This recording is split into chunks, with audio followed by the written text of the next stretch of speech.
Does it weigh on, who does it weigh more on as the heritage part of it? Like, is it your brother or your mom?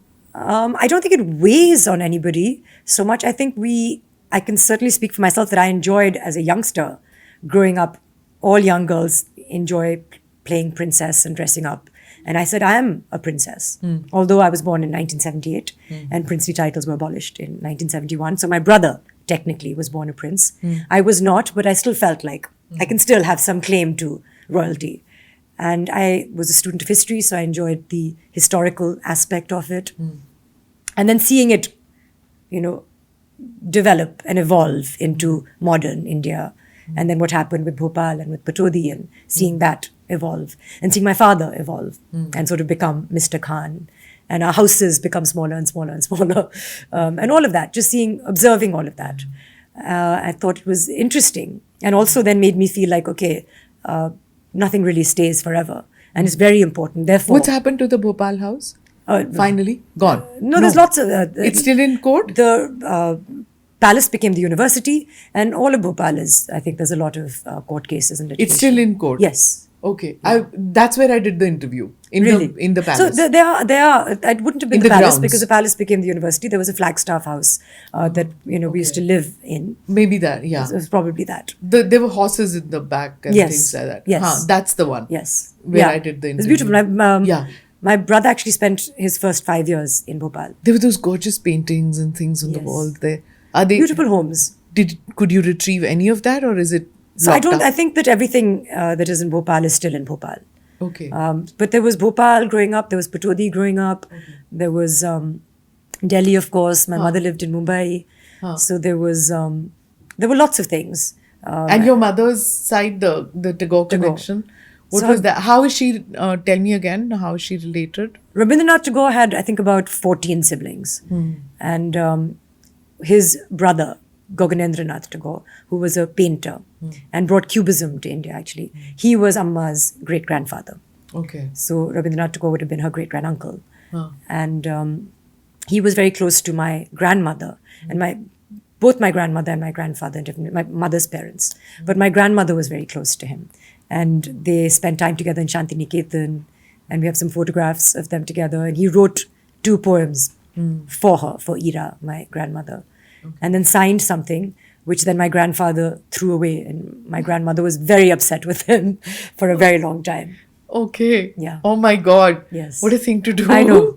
But then some husbands do these things.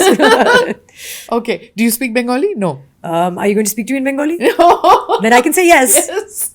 You acted in your first movie was Bengali. Yes, but right? I was very mute. Okay. If you see the film, I again say about...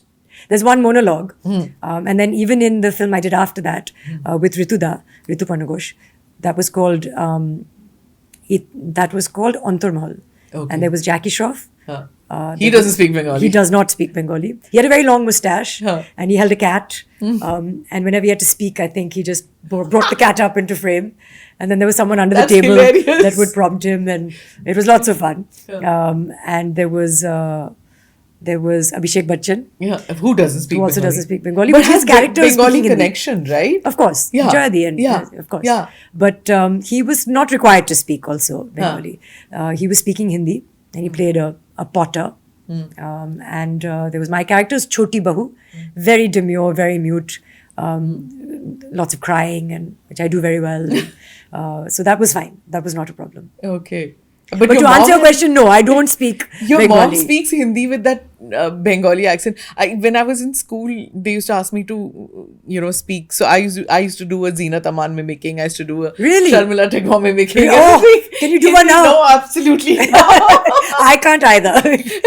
But I would do this because she very distinctly. Yeah, very. Her Hindi had that little twang to it. Yeah. So her first language is Bengali, and even now.